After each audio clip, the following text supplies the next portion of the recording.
release tayo. Tagal nita ata, wala pa rin ah. So papunta ako magpalit ng valve cover. Valve cover gasket. So wala pa yung mga ganito. Yung sa rubber seal nito. Waiting na lang mga idol. Yan na, oh, yan na. Nakapalit ng valve cover.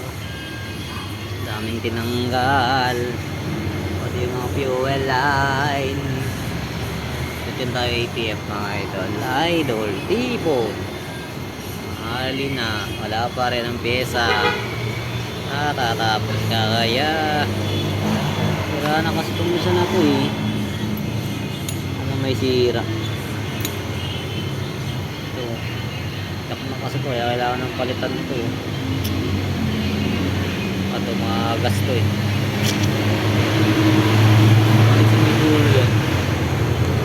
Ayun! Fortuner 3.0